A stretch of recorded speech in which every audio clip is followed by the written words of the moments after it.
All right, numbers 13 and 14. This is kind of what I was getting excited about back up in number 11. But here we have delta G, and we definitely have non-standard conditions.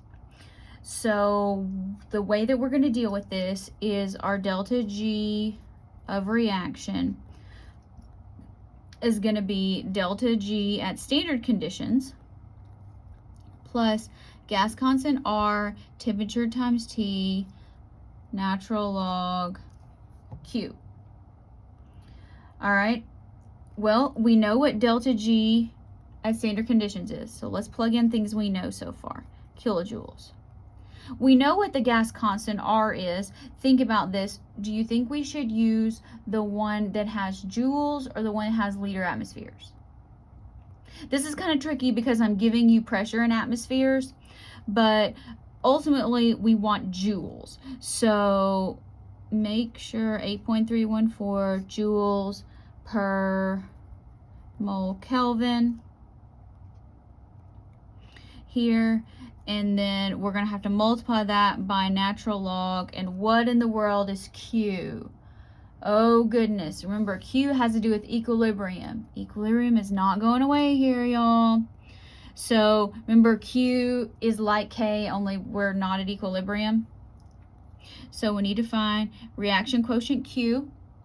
Same concept as equilibrium here. So let's write our equation. So that's going to be H2O. I'm putting these in parentheses rather than brackets because it is pressures, and that's going to be squared. Remember, this doesn't have anything to do with it because it doesn't have a pressure, over reactants. So that's going to be H2S. We're going to have to square that. And SO2 pressure, and we don't square that. Okay, plug and chug. Okay, H2O pressure, so that's going to be 0.01, and we're going to square it. All right, and H2S2, and we got to square that, and then we have 1.5. All right, so it looks like we're going to get a little number, 0.01 squared. Divide by 4. I'm doing 2 squared in my head, guys. I think you can probably handle that. All right, so we're going to get 1.67 times 10 to the negative 5th. And no units on that. Now, somebody's going to go, oh, this is kind of weird. Oh, I didn't put my temperature in. Temperature here is 298K. And go, oh, what do we do with this moles? Just roll with it and deal with K canceling it out. It pretty much means per reaction here. But somebody's going to want to know about it, so that's kind of why I'm addressing it, but I'm telling you not to waste a whole lot of time fretting over it. All right, so this is staying the same, negative 102. And now I'm going to combine all of these. So the first thing I'm going to do, since I have my Q, is I'm going to take the natural log of it. And now I'm going to kind of work backwards. Times 298 times 8.314.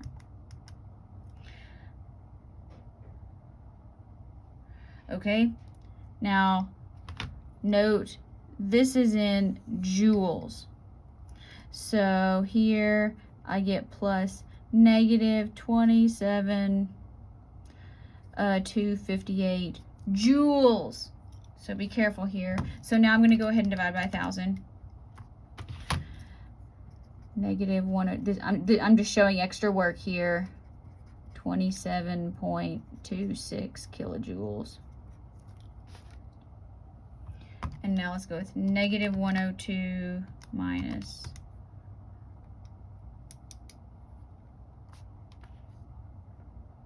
I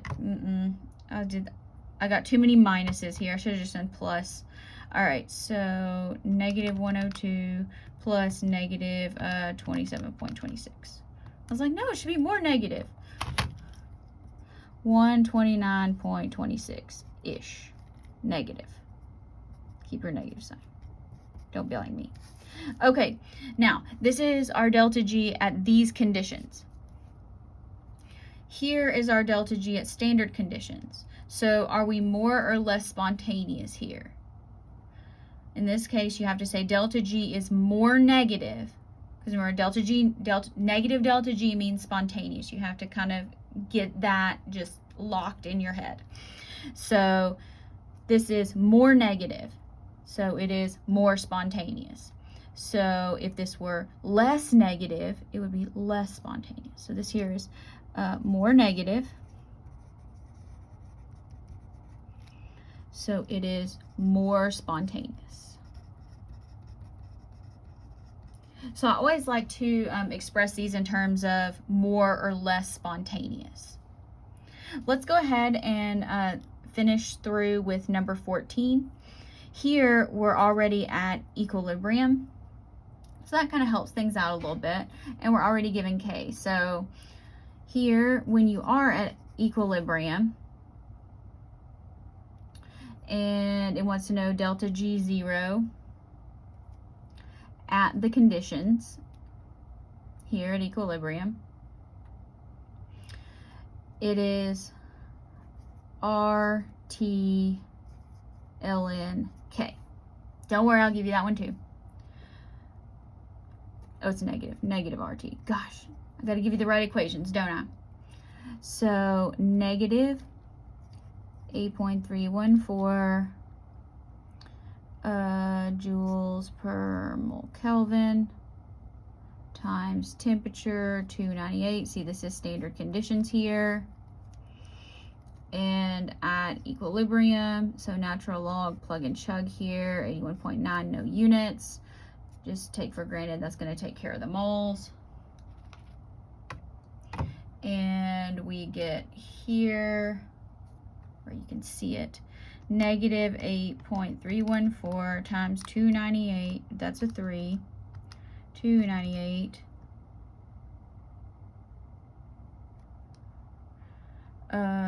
times natural log of RK, which is 81.9. So that gives us a delta G of negative 10915 joules, but we like to report that in terms of kilojoules.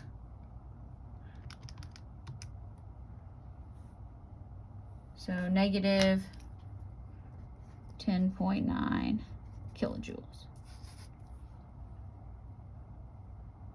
So here, this is a situation where we're given K, but we don't know what delta G is. So delta G is related to equilibrium constant K, which you know how much you all love and remember. It's not going away.